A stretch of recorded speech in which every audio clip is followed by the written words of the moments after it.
Hello,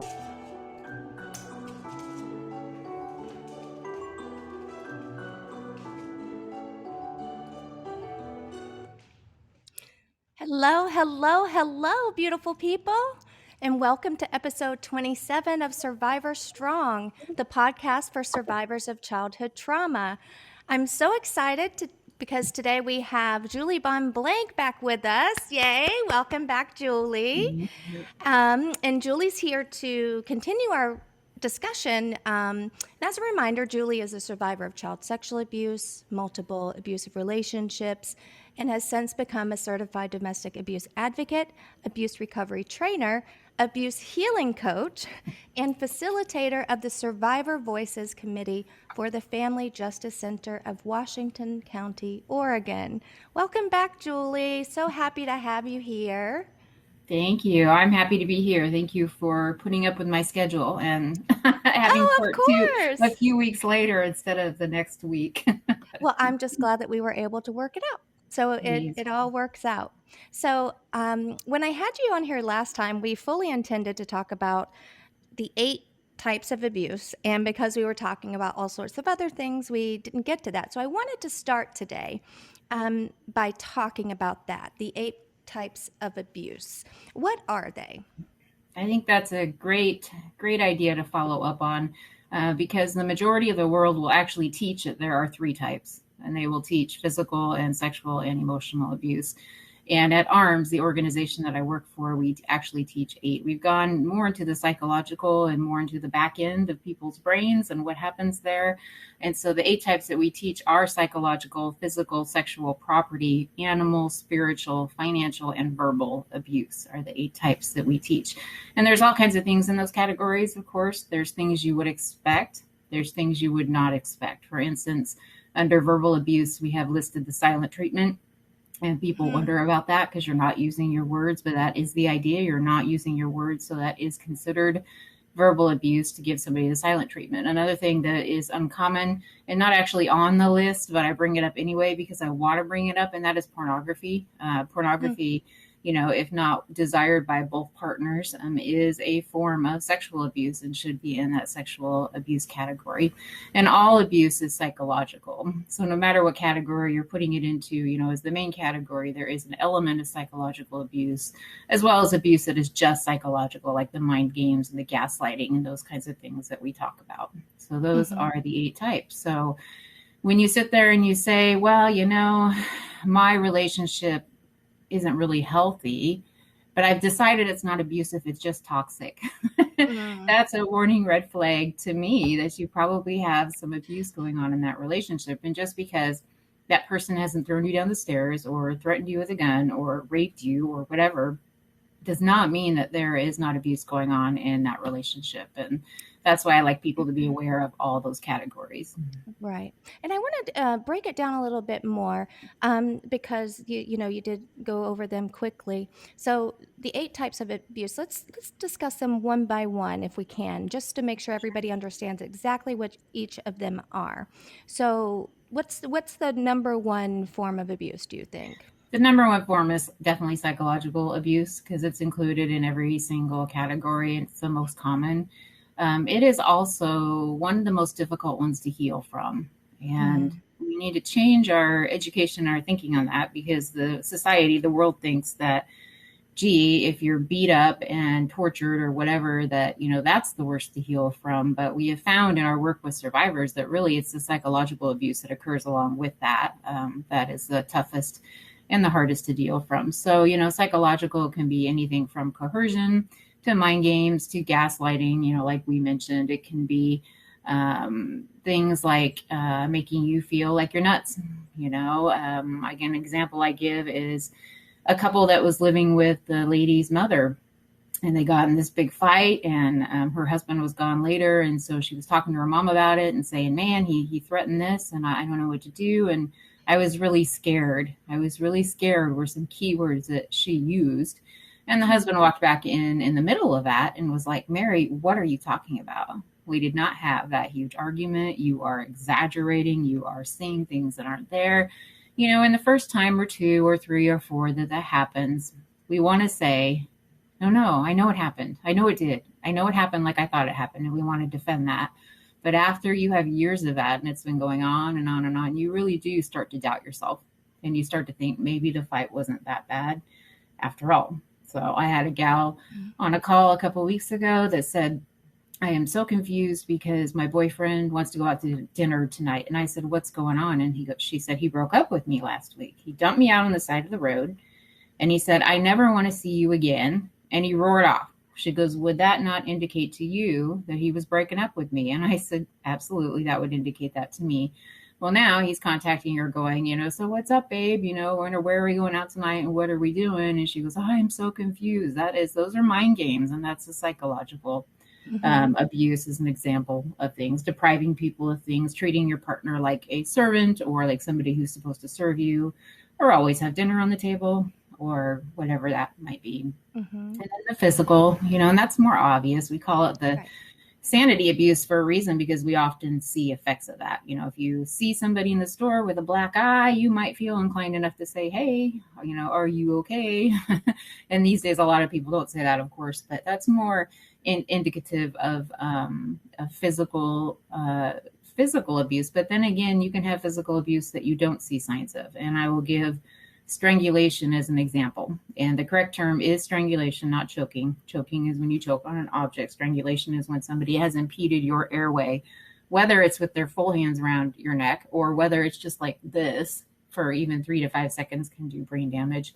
And we have found more and more often now that strangulation does not necessarily leave a physical bruise or a sign. So in the old days, they would be like, was she strangulated? Look for bruises, but that's not necessarily the case. So all the categories are physical that include any kind of use of the body, whether it's that person's or the other person's.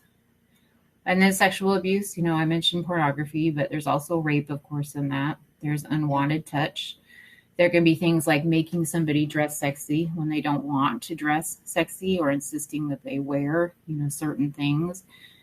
It is coercion and manipulation for sex. If you don't do this, I'm going to go somewhere else, or, you're my partner. And that's part of what we talked about is that I require this 3 times a week, whether you are really up to it or not, that is all sexual abuse, pouting for sex.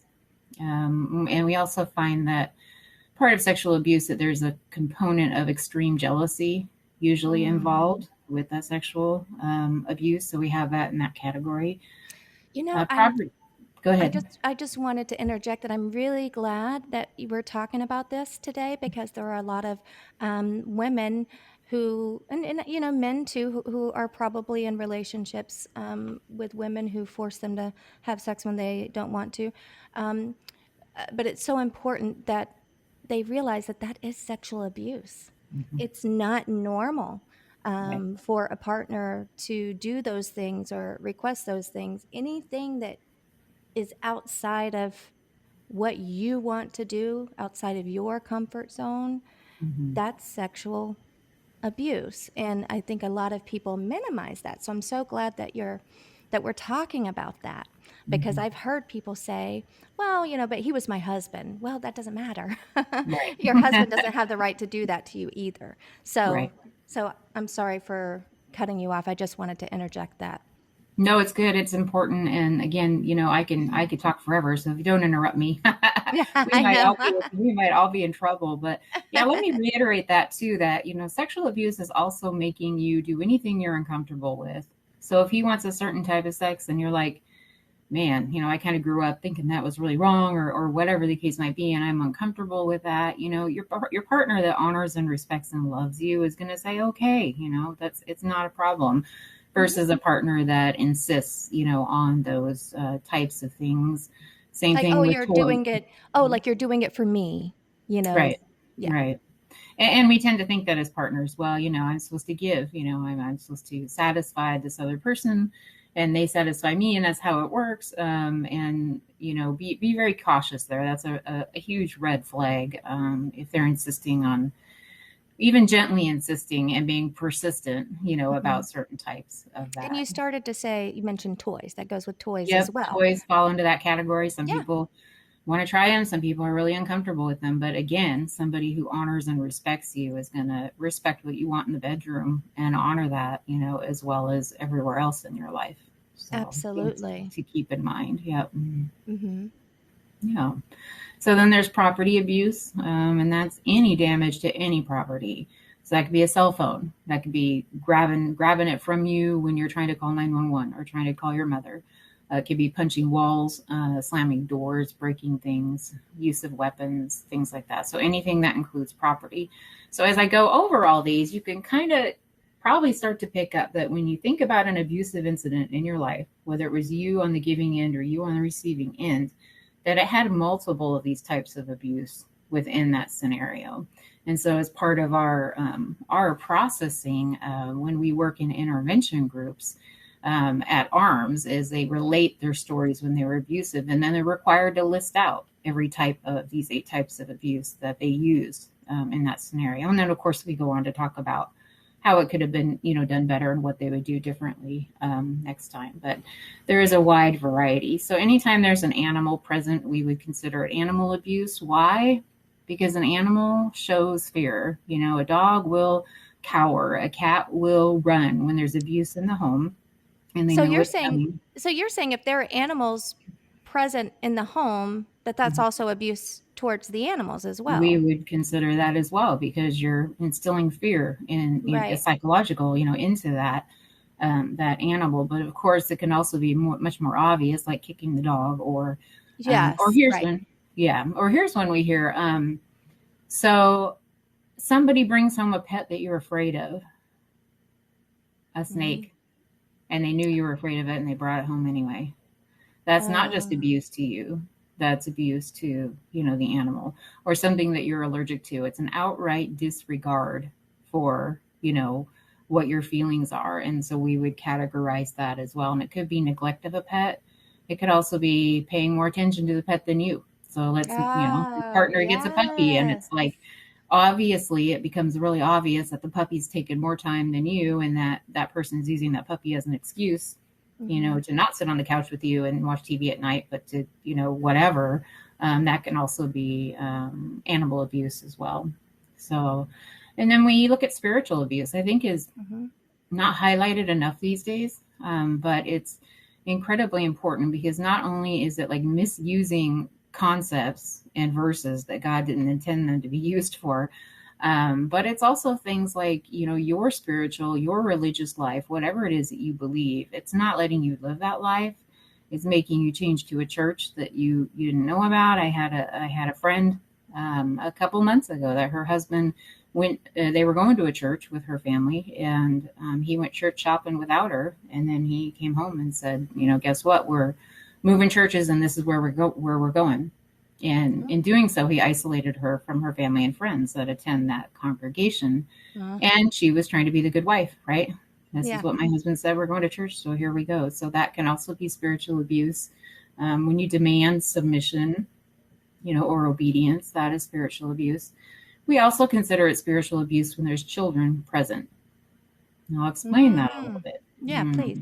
Yeah, because God is seen, whether you're, whoever, whatever your God is seen as your spiritual father, pretty much, right? Mhm. And we already have history and case studies that show us that those of us who grew up in abuse, especially with a father figure, have a very hard time believing that there's a loving and kind God, up there somewhere. So anytime that a child is present, we also consider it spiritual abuse, because they are looking up to that, father figure as a reflection of God, in their life someday. Mhm. So Mhm. we put that in that category. And then there's verbal, which is also pretty obvious, except for the silent treatment, which I Right. mentioned, but it could Yeah. be put downs, swearing at people, abusive jokes. If you're going Mm. to, gatherings, and you're always the brunt of your partner's jokes, that is not funny. Or his No. sarcasm, right? Right. Right. That's not Right. funny. If it makes you feel this high and you're like, I don't even want to go to this gathering because I know he's going to get drunk and start saying this stuff about me, then that's a big red flag. Your partner who honors you is not going to be putting you down in front of other people and doing those things. And even in the name of sarcasm, know that sarcasm can be funny, and I even find myself being sarcastic in my life Mhm. at times. Mhm. But there's always something underneath sarcasm. So there's always some bit of truth for starters, right? And it can be very demeaning to other people. So be sarcastic if you want. I am. I go to gatherings. I'm sarcastic, but I'm not sarcastic about other people. It's more about Right. Right. circumstances. I don't Mhm. put other people down in that regard because it can become a cover for that. So if your partner is always being sarcastic and it's about you, then that's something to look at. That would be Mhm. in that verbal abuse category. So, and note that at the center of all these behaviors is power and control. That's what Mm. it comes down to with the 8 types of abuse. So I hope that you all will consider those other types that are not so seen, that are unseen. And those of you who are wondering, Mhm. am I in abuse? Right. He just screams at me every weekend. Does that mean he's abusive? That Right. that might help you determine some of that is a type of abuse, and that can be Right. very damaging. And I want to give anybody who's here an opportunity. Do you want to ask a question? Does anyone have a question that they would like to ask regarding your own situation? If you'd like to, you know that you can request to join. And then I'll see your request and I'll let you on. But anytime throughout, if you have any questions, you can type it out in the Q&A section, and we'll be sure to check that throughout and answer any questions that you have. So I don't see any requests just yet, so we can go ahead and move on. All right, so those were the 8 types of abuse, just so that everybody is aware. And I would much rather that became the norm than the 3 types that are out there, because there's so much more than physical and sexual and emotional abuse that Oh, yes. occurs. Yes. And I really believe it can help with our healing to actually hone into it, Hmm. and to understand the damage that these things do cause. So Oh, I totally yeah. agree with you. And, like you said, earlier on we talked about is there one abuse that's quote unquote worse than the other. And, going back to the psychological abuse, I can say that in my own personal situations, that is that's the stuff that stuck with me the longest. Mhm. What people said to me, because after a while I started to believe it, and that's what happens is they start to put you down. You start to believe what they're saying, which affects your self-esteem, which is one way that these abusers um, gain power and control over you, Mhm. is by having you question your own self-confidence and who you are. Um, and another question that a lot of people might have is, do abusers show potential warning signs before they abuse you? I mean, someone could be in a new, excuse me, a new relationship, and excuse me, and their partner hasn't necessarily abused them, but they may have noticed, quick tempers. Is there any Mhm. warning signs that people can look out for? Yeah, I would have to say yes and no on that. We do have on the ARMS website, which is just abuserecovery.org, under resources, there is an article about 15 signs of abusive behaviors, of potential abusive behaviors. And there's a lot of them listed. However, having that said, I have also met, survivors that there is no warning sign at all, or they didn't see them and it was a very quick thing. Usually there's warning signs and we're not seeing them. I call them red flags. And we don't Mhm. pay attention to them because we love this person, right? Or we have great hopes for this Right. relationship, Yeah. and or maybe it was just us. Maybe we're, exaggerating things a little bit, like we just talked about. But yeah, some warning signs can be like extreme jealousy. Um, for instance, where are you going Friday night? Oh, I want to go out with my friends. No, no, Friday nights belong to me. Mm. Well, okay, I'll let you go Friday night, but you've got to tell me where you're at. And he texts you the whole time, right? Where you at? Mm. What are you doing? Who are you with? Um, Things like, why are you home late from work? Oh, sorry, we had a meeting and it went overtime and I couldn't even, grab the phone to text you because, I was in a meeting and we're not supposed to take our phones, into meetings. And he's like, I don't believe you. You were out with some guy, weren't you? You left, you Mm. left work early and you were out with somebody. Who were you out with? Tell me right now who you were out with. Extreme jealousy. The right partner, the partner who respects you and honors you and loves you, is going to welcome the idea that you have other people in your life and that's okay. And they're going to trust you and they're going to want you to fulfill yourself in that way by spending time with other people who are good people. And they're going to come home. You're going to come home from your event or whatever you were at or being late, and they're going to welcome you with dinner, or they're going to, welcome you with a glass of wine or whatever, instead of saying, where were you? You were supposed to be home, 2 hours ago, and you're not answering your phone.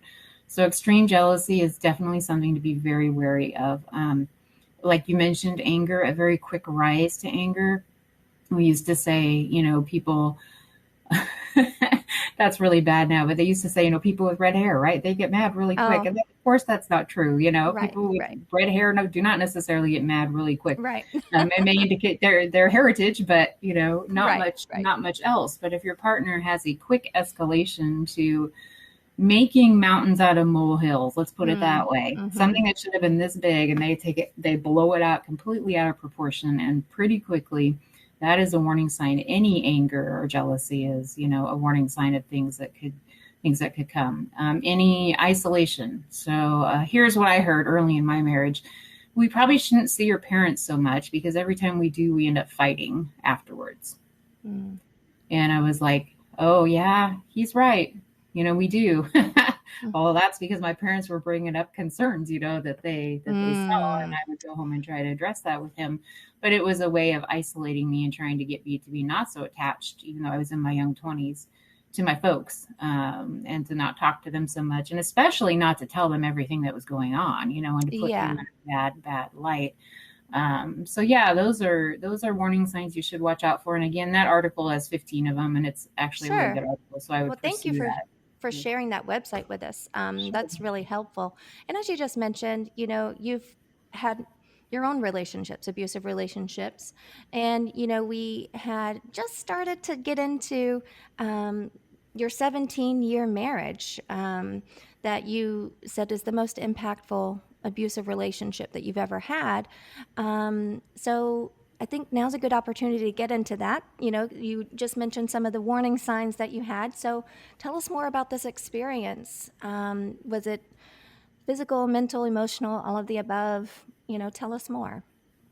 So my story is also includes substance abuse and drug addiction, Mm-hmm. and I want to say that up front. And I want to say it for two reasons. For number one, I want you to understand that. Number two, I want you to understand that substance abuse and domestic abuse are two different things. Yes. And Yeah. how often do I hear on the phone when I'm talking to, a survivor who says, well, if he hadn't been drunk, and or, if she hadn't been smoking weed, this never would have happened. And or if he wasn't depressed, or he would just get help for his depression and go to counseling and get on meds. I know that's what he needs. If he had done this abusive incident would Mm-hmm. not have happened. And I want to emphasize that because if not the case, some of these things will trigger abuse. But in order to be abusive, there's a belief system there that's buried underneath in all of us, and it's in our survivor mode as well. And the way we react, the way we stick around, the way we return to abuse sometimes, time after time, it's all in that belief system underneath. That's kind of the foundation of our house. And so that's what we have to address in order to get better. And it's the same with, an abuser. So here's an example. We see people all the time that get drunk, in the evening or whatever, and aren't abusive, right? Mm-hmm. We know friends probably who smoke weed or whatever and still choose to not be abusive. So there's some type of belief going on in the foundation of that person's house, their inner house, that is okay to behave like this. So I want to emphasize in my story that the substance abuse was completely different than the domestic abuse, and it was definitely a problem, and Yeah. caused us great grief. But somebody could have chosen to not be abusive, even though they were addicted. So Right. So, in other words, addiction is never an excuse for domestic violence. correct, yes, or mental illness. Right. We get a Right. lot of that, as well, and or ADHD, and or Let the list go on Yeah, and whatever on. you want to, whatever you want to go for. Yeah, Right, he's got right. ADHD. He just can't control himself, and yeah, that's not the case. The case is there's people living vibrantly every day with those, particular issues and are choose to be non-abusive. So Yes. keep that in mind. So I just had a feeling I should say that. I think there's somebody out there that needed to hear that. So Yes, indeed. given Thank you. that, my story, I did not get a lot of warning signs before we got married. And I think if I had, I probably would have ignored them. I did, however, get two parents who really did not want me to marry this person. And of course, I'm looking back years later. Hindsight's 2020. Right. And eventually they gave in, of course, and things seemed fine. But his control of our relationship started right after our honeymoon. When we came home early from our honeymoon, my girlfriends from the wedding were still in town and they wanted to get together. And they said, let's do lunch and go to the mall. They wanted to hear all about the honeymoon and all of those fun things. And, I was like, oh, that's so cool. I hung up the phone. And I went to him and I told him, that, we want to get together and go to lunch, go to the mall. And he was like, absolutely not. And I'm like, okay. I was confusion is your very first sign. Confusion. I was so confused. I was like, what? And then he was like, by doing this, you're choosing them over me. And technically this is still our honeymoon, so what do you think you're doing going off with your friends? And that would be wrong. And at the time I reacted like most of us react. I was irritated, but this was a new marriage and I loved him. And I had also been raised with, you make it work. And he's kind of the head of the household and all those kinds of things. And so I said, okay. And I didn't go, but it didn't settle well, in my gut. I was kind of like, okay, but that definitely increased over the years. And it got to a point, a few years later where we had two young children and I was not allowed to attend my brother's wedding, which was in California. I was in Washington at the time. And to me, that was like not excusable. I was like, this is a family event. This is huge. My brother's getting married probably for the first and only time. And whoever thought he would have got married anyway, but thank goodness he found a lovely lady. So, and I was told, no, we have two young kids and you shouldn't go do this. Again, you're choosing them over me and blah, blah, blah, blah, blah. And all these control things, right? Day after day after day after day. Yeah. And so what did I do? I got him help with childcare. And then I went back to him and I said, your mom said she'll come help with the kids and blah, blah, blah, blah. And it was still, no, I don't want you to go. We don't have the money. We don't have the money for you to go. There's always a reason, right? Right. And you'll be gone too long. And I got stubborn at that point. And of course, other incidents that had happened in between. So throughout the few years, there'd been quite a few like instances of verbal abuse, as well as psychological abuse and some physical as well that I now see, right? I didn't see it so clearly then.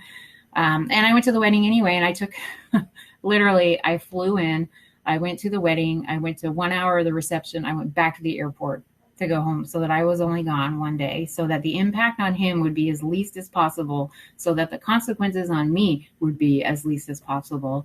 And there were still days and days of consequences when I got home.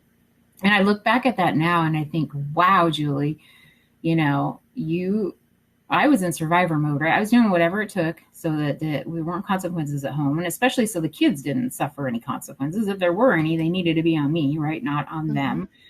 That I actually went to my brother's wedding and stayed 3 hours and left. And I just look at that now. I don't laugh at it. I look at it now and it just makes me sad that I was that extreme in controlling my actions in my life to do that. But that was the name of the game for 17 years. And at the time, I thought that I was being submissive and letting him be the lead. And it's funny now because I'm pretty stubborn, and my husband now, my second husband, is like, I can't imagine you ever putting up with that. But it's true.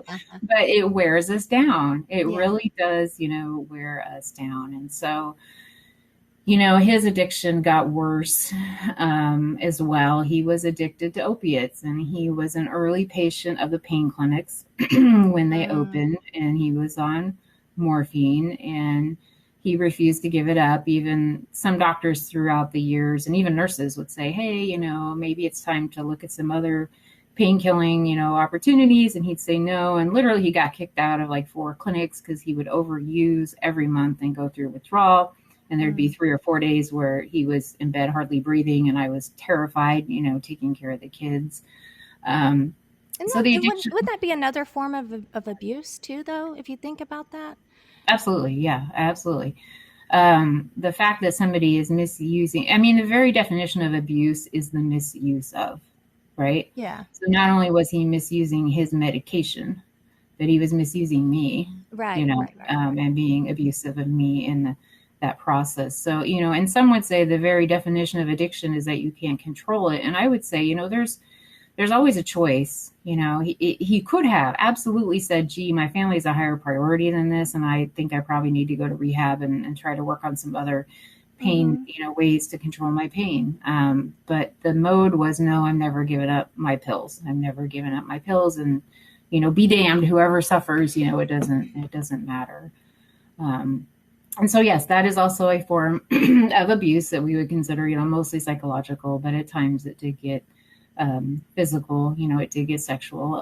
And it was a long 17 years, and yet I still loved him like most survivors do. We don't leave and flee because we don't love them anymore. We leave and flee because we can't do it anymore, and we Yeah. can't change them. We can only change ourselves. And ours really accumulated into and it wasn't the accumulation, it wasn't the end, but what finally brought it all to a head where, enough was enough and paperwork got filed was 5 days of hell is what I call it.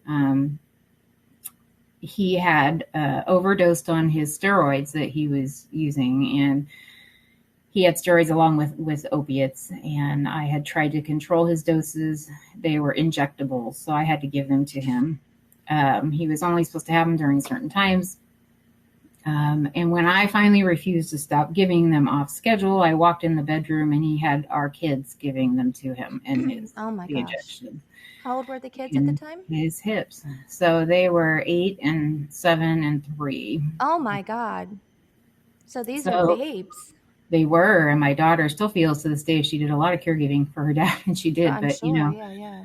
and so then it was back to either I do this or he's going to make them do that. And we didn't know that's what happened at the time. We just know it was 5 days of hell where he was in a psychosis. He was packing his gun around the house. At one time, I was sleeping on the couch, and at one time I got the gun. I ran in and got it when he finally went to the bathroom because he wasn't sleeping at all.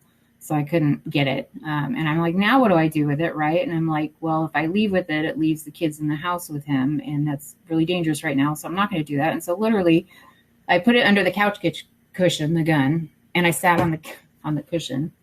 And I knew he was going to discover it was gone and come out, and absolutely he did, and was hugely angry and verbally, abusive.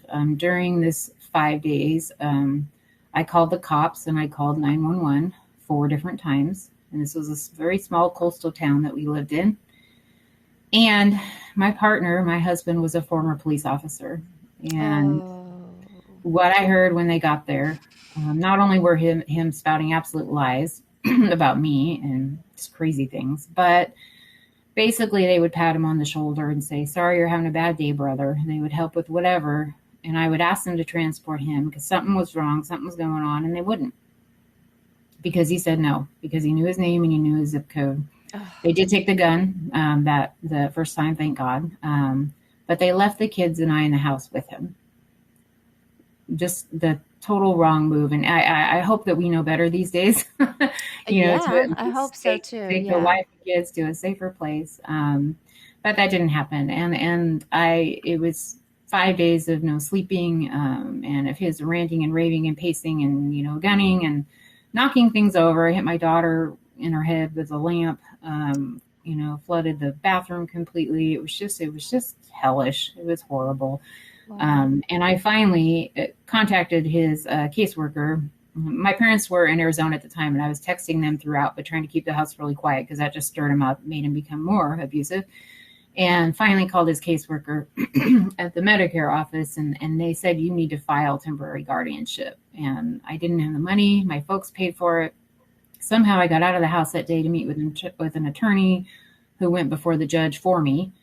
And they declared him incompetent, basically temporarily based on his actions. And so the next time I called 911, I had paperwork, and they came and they said, do you want to go to the hospital? And he said, no. And they're like, what's your name? What's your zip code? And he said all that, super intelligent. He passed 3 psychological examinations in our 17 years of marriage.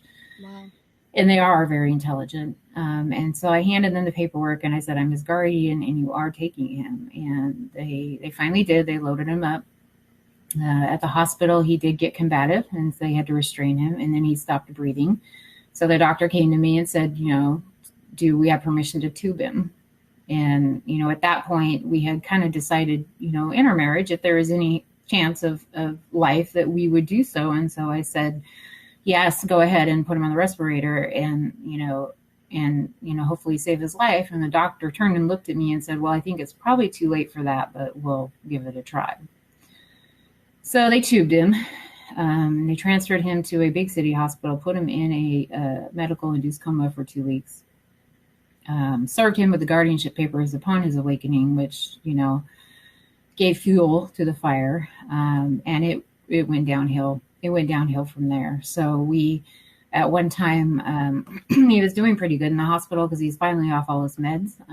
And at one time, my dad met with him and said, we'd like you to go into some kind of care home for a while. If you don't, we set a boundary. We said, if you don't, Julie and the kids are not going to be there when you get back.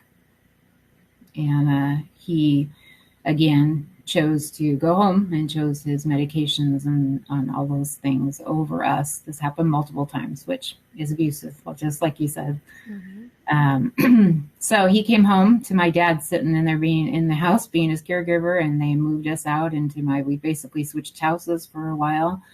But the abuse continued because I was trying to get the kids to see him, like on the weekends and things. And I couldn't go by myself. I had to bring my dad. I had to bring a friend because he would just light into me and scream at me and say these awful things to me because he was so very, very angry and he was being abusive. And somebody said a key phrase to me one time. And now I tell my gals about it all the time because I feel like he would always amp me up, right? Get me to a point where, we're like fighting, and I heard the phrase in my head and I would tell other people when they said, what's going on? This is kind of what's going on in this relationship? My brother at one point even said, is this what my wife and I should expect? In 7 years, we'd been married 7 years at the time.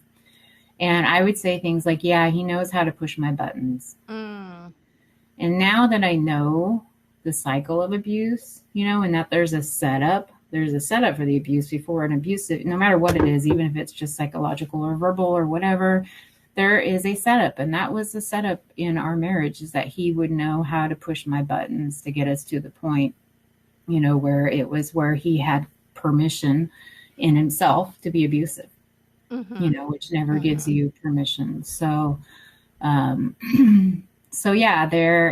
we went on to years of manipulation, years of me being determined to not speak badly about him, but him not believing the same thing and convincing the kids absolutely when he had them that I was the worst mother ever and that I had done so many bad things and took all his money and, all these things. And they would actually literally come home from their visits and be sad for 3 days and say, Mom, why did you do this? And why did you leave Dad?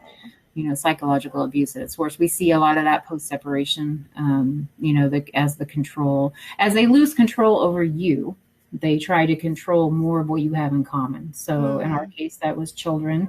Yeah. And I see that in cases I work, today as well. And it was a tough time to get your character assassinated when you weren't really that type of person. And not only that, but you'd made a commitment to not speak badly of him and felt like that was the right thing to do. So it would literally take me 2 or 3 days to get the kids back to normal, and back to normal schedules and feeling okay about things. And then I'd have to send them off to their dads again. At one time we moved back in together. Now I look back and I think, wow, that's a crazy move. But at the time he was going to lose his health insurance and benefits if he didn't increase his household size. And I felt responsible for that because I was the working one in the family and he was on disability. I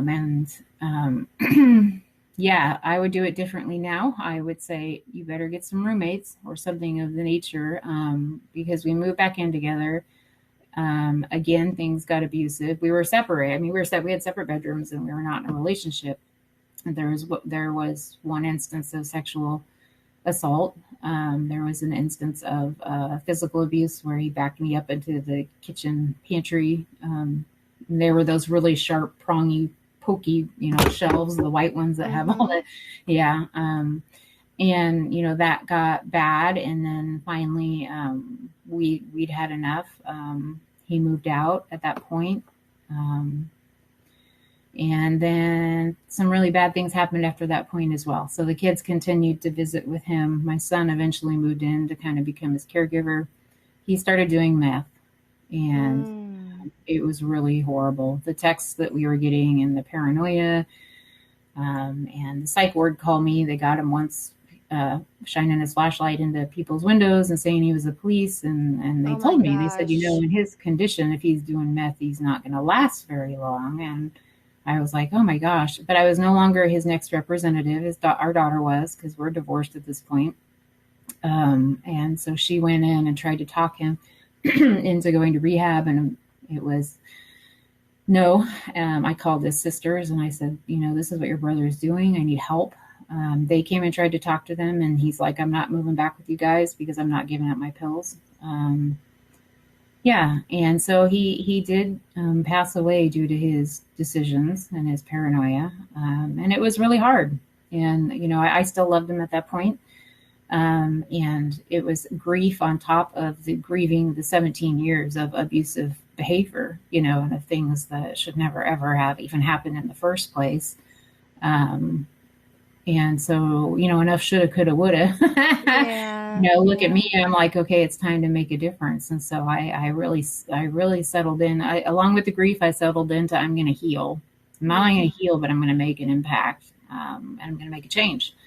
And so that's my determination and stubbornness, coming good through for you once again. And was rewarded with reconnecting with my my second husband. So we knew each other in college, but we both went off our separate ways, and married. And his wife was killed in an accident, and I walked alongside their family during that time.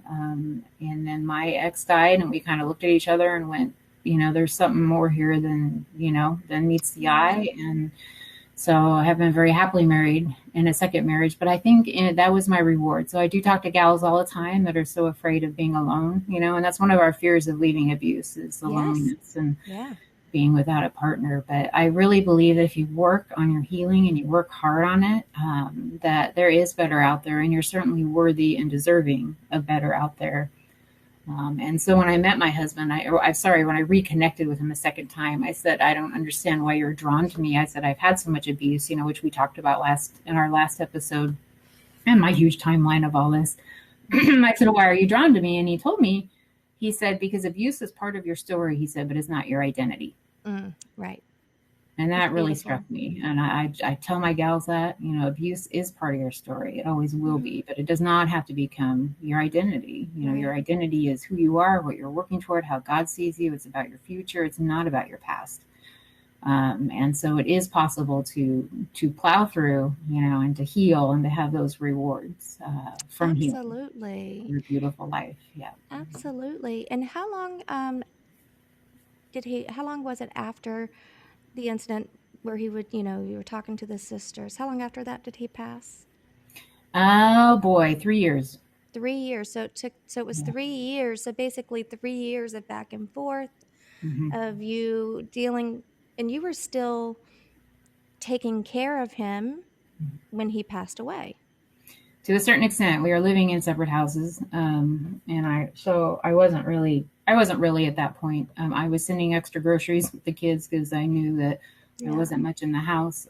But you were still very much present in his life and doing things. And I would, in fact, one of the hard things about that time was that, part of the psychological abuse is they turn, they have a camp and you have a camp. I explained to my gals, and it's important that everybody has their camp. And so, but he turned his family against me, and it was so hard because they had been my family too for 17 years. But that was healed later on, because when he was going through all the meth and stuff, and I was calling him and I was saying help and all this, they said, we're sorry. They said, this whole time he has presented you as, a total witch, and we thought you did not have his best interests at heart, but now we see that you did. And so that is a hard part that a lot of people go through, not just me. I talk to gals all the time. And so I tried to focus on my camp, my supporters, my camp, and realize that he had his camp, and that's how I got through it. But even that can be, healed in later years. And in this case, it was when he was, almost gone from us. But, thank goodness that happened, because that brought a little bit of healing to my heart. I will never get an I'm sorry or an acknowledgement from him. He's gone now. That won't happen. But I did realize that's not necessary for my healing. But reconnecting with family was a good thing and was helpful in that. Right. And how did you cope with life after he passed, after all of this ended? How did you cope? I mean, how did you heal? What tactics did you use? Well, I would have to say that the Her Journey program at ARMS was really the main thing for me for healing. I had heard about the program through my church, and I, being a type A, marched into group thinking I'm going to lead these groups and I'm going to tell these women, they don't have to put up with this stuff. And as I would leave each lesson with tears rolling down my face, I realized, I wasn't ready. And my leader knew that too, but I had a very kind and understanding leader who I think saw that potential, in me, and certainly that desire that I was feeling called to do something more, with my healing. And so that program was the most healing for me. Now things are ongoing, and obviously I moved forward with them. I did become a leader eventually, and now I've been on staff for 4 years. So that's another one of my rewards for healing, is that I get to work, with all these ladies. Recently I started even coaching, domestic violence coaching, on the weekends and on the side. And there is nothing better than walking through. I'm so sorry this stuff has to happen, and it happened to me too, and it shouldn't have to happen, and you're worthy of so much more, and it's not your fault, but it is your responsibility and my responsibility to choose to move forward, right, and to heal. Absolutely. It's huge. So the Her Journey program was most helpful for me. I have since done many things, a lot of reading I do. My spiritual walk was important to me, getting back to God as my first love, and realizing that he's the one I need to please and nobody else. Being able to set my boundaries. I still continue to learn about boundaries because I still see myself struggle a little bit with them in certain areas, maybe with a grown child or maybe with a friend.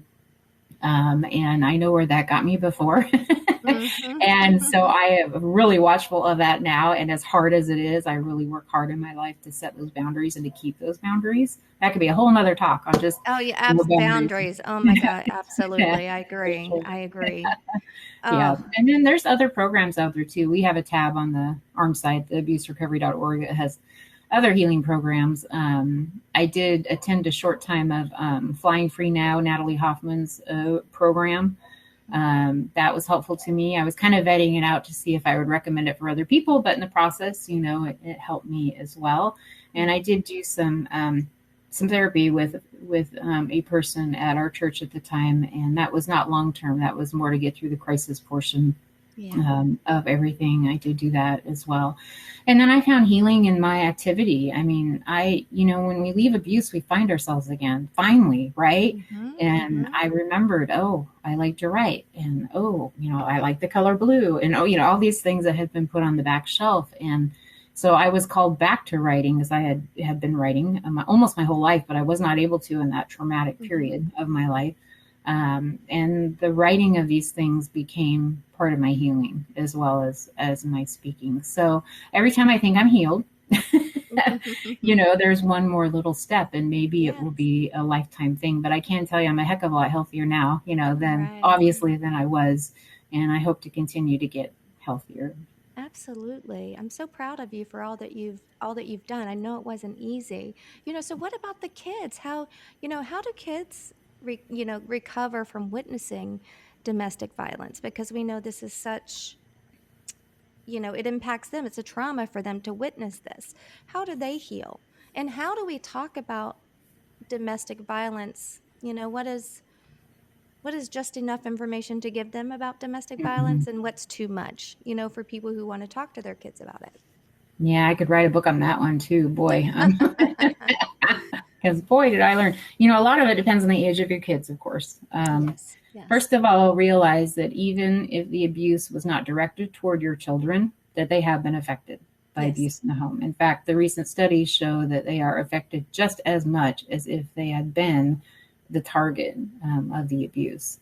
Please keep that in mind. I want you to keep Yeah. that in mind. The other thing I want you to keep in mind is that I have seen women sadly lose their children, not because they're being abusive, but because they didn't leave the abuser and their kids were not protected.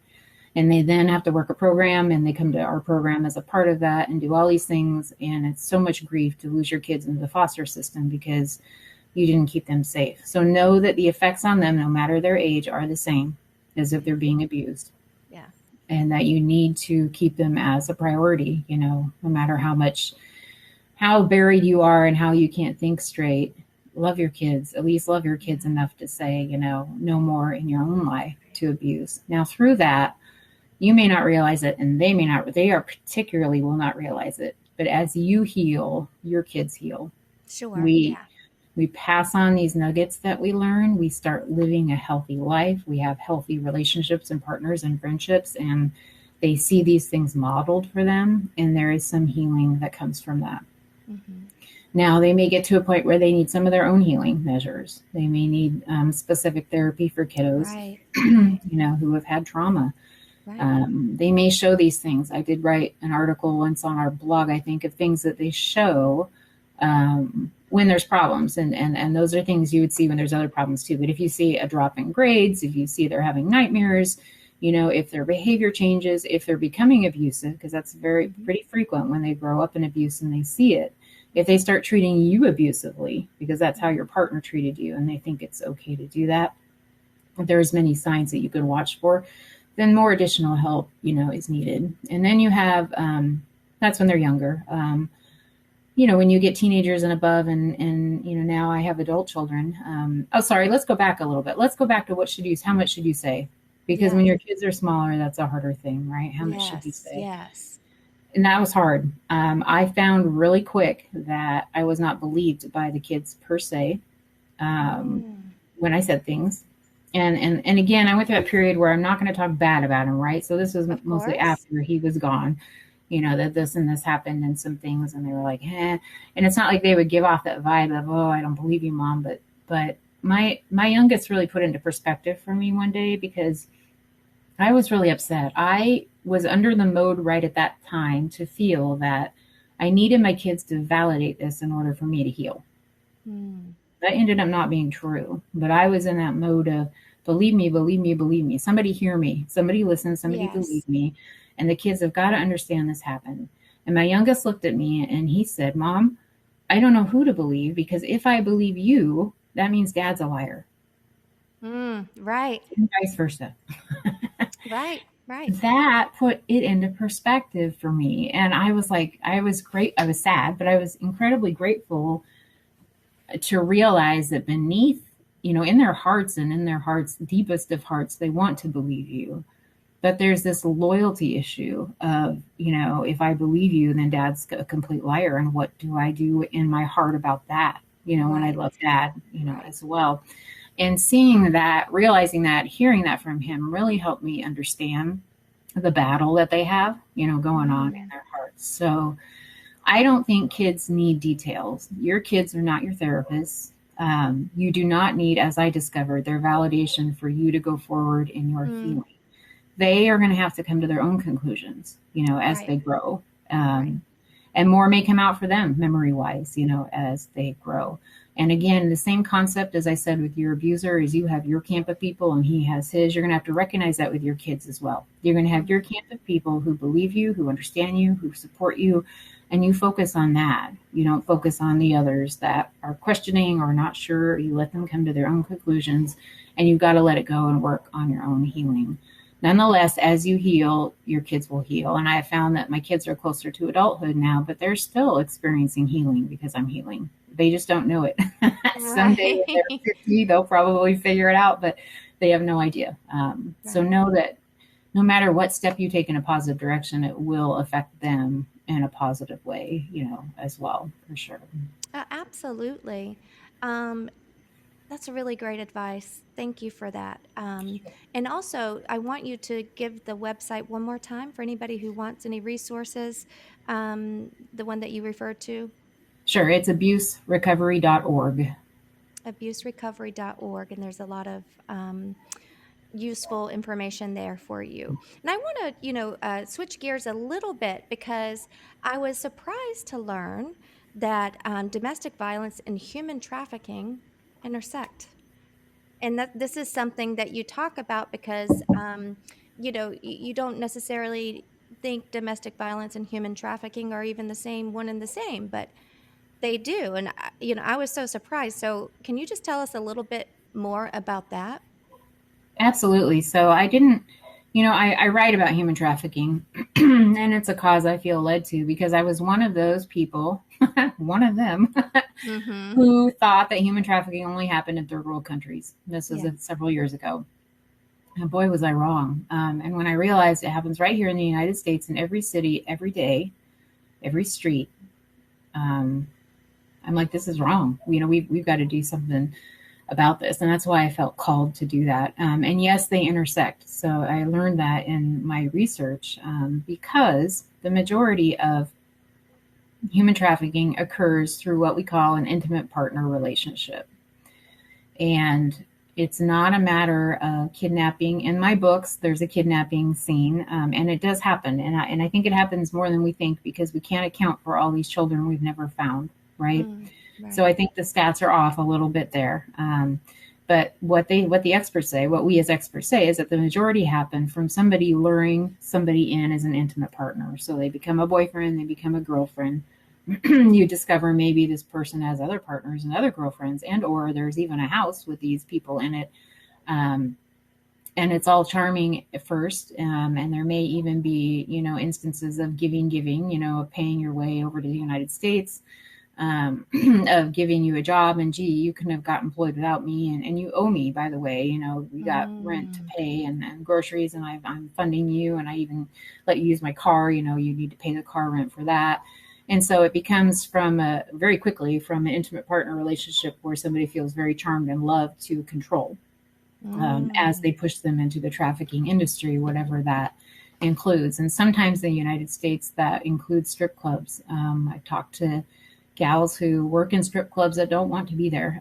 The majority of them are coerced in some way to be there. And even the ones that say they want to be there and they're earning extra tips for college, there's something there's something that they're placing their value and their worth there for a reason. There's some kind of Right. trauma, in their past that they think they really want to be there and to be looked upon as an object that way. And they really, in their heart of hearts, don't. If you sit down and talk to them, bring them cookies, be their friend, you're going to discover there's, a real person in there that Of isn't course. necessarily keen to dancing on stage or whatever. Of It happens course. that way. It happens, especially in young people. We've been seeing it where, the gal gets a boyfriend and they're happy and everything seems good. And then all of a sudden he's dropping her off to spend the night with other guys or a Mm. couple hours with the other guy. And she realized, well, wait a minute, so I'm supposed to have sex with this person, and then there's some kind of trade, with drugs or cash, and that's Mm. that's trafficking, And and this so is they a do huge red intersect. flag, and that people need to be aware of. These young people need to be aware of that this can happen. It starts off with that control, and then before you know it, you're doing things that you don't want to do. And that's why it's so important to get out of those relationships, before you're too invested. Um, you know, or you have I know you already had your children, but a lot of times people stay in these relationships and they have kids, and that anchors them even more to the relationship. And it's like, no, try to get out before you have Right. kids. Try to get out Please. way ahead of time. But Yeah. that's really interesting because I never considered that before, but it's true. And that's a form of sexual abuse as well. If your partner wants you to have sex with other people and you don't want to have sex with other people, Hmm. that is another form of sexual abuse, another form of abuse in relationships. So I guess it does make sense that it's all connected because a lot of the like you said, the power and the control, that's the common denominator here. Right. you know Right. So they And have a to lot of use them have grown up in abuse, so that's another way that it intersects. A lot right. of even the people on the streets, as an example, the kids on the streets, for example, they've aged out of foster care, and or Mhm. they were from abusive homes, and or had fostering abuse. And they are pulled into human trafficking because all of a sudden there's somebody who cares about them, and or they desperately need money, and Mm. or they responded to an ad for a model or whatever, and it ended up being much more than they thought. And so they do intersect, those types of abuse and cycle of abuse intersects, as well as a relationship, because there's always a higher power there. There's always a pimp. There's always a power over, not necessarily a pimp, but there's always a power over relationship, Right, whether it's right. through coercion or whether it's through, physical abuse. So people who grow up in domestic violence are much more likely to wind up in human trafficking. Right, right. And that makes sense because they're more prone to think that abuse is normal, that this is what I grew up with, this is what just relationships look like. So that's how witnessing domestic violence as a child, um, as you grow up as an adult, how it can interfere with your adult relationships and decisions that you make as an adult. So, Julie, I want to thank you so much again for coming back and for round two of Survivor Strong with us. I'm probably going to invite you back because we have so many things that we can talk about. Boundaries, just the list can go on and on. And so, thank you so much. Is there anything that you wanted to say before we close out the show today? Just take hope. Those of you who are, surviving, maybe still in the midst of it, maybe still co-parenting with an abuser, and how very, very hard that is. That there is hope and there is healing and there is a better life afterwards that will be rewarded when you say no more to abuse. And I just want you to feel encouraged by that today. I love that. And with that, remember if you'd like to be a guest on Survivor Strong, you can head over to survivorstrongpodcast.com and fill out the Tell Your Story section. I would love to have you here. We're an inclusive community, we welcome everyone, and we're here to offer encouragement and support to anyone who needs it. So don't be afraid. We're here to hear your story. We want to hear your story because your story deserves to be heard. And so, thank you again. I look forward to hearing from all of you. Thank you again for joining me for episode 27 of Survivor Strong. I'll be back on Friday, April 14th at 11 a.m. right here, live on Fireside, Facebook, and YouTube. Remember, everyone, you got this. We are all in this together. And until next time, everyone.